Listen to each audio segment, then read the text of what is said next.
Welcome everybody, Marcus Stone here. In this video you will learn a really easy way how you can create your own report. So let's start. First, let's just click on reports, and then you have option to just click on new report, and you can create your own. And let's just start here with opportunities, and let's continue. First, you will see this beautiful sheet here. And what do you want to do? So what you can try. First, you are going to have columns here that you can use. And you can add columns. Let's say that you want to add, I don't know, maybe employees. And I'm going to refresh it. And we will see right here that we got employees here. It's like really simple.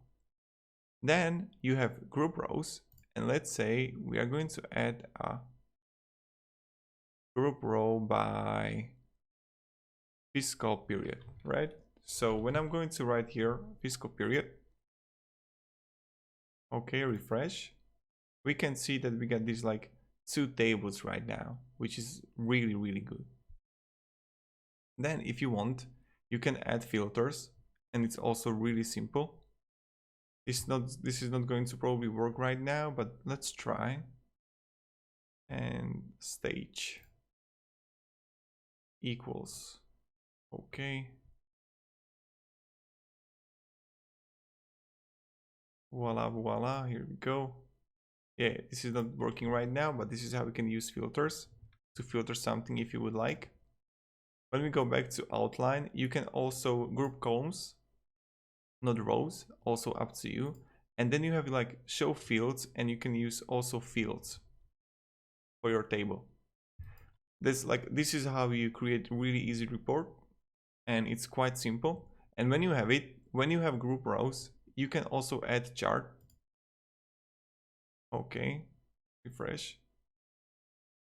And voila, here we got a chart. Now we just click settings here, and you can play with a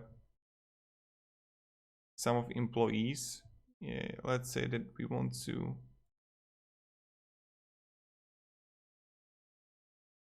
okay. Or you can create funnel if you would like. Refresh. So yeah, you can also play around it with your graphs here, and it's like quite simple, I think. So this is how you can actually do it. And yeah, thank you very much everybody for watching. Have a great day and see ya. Goodbye.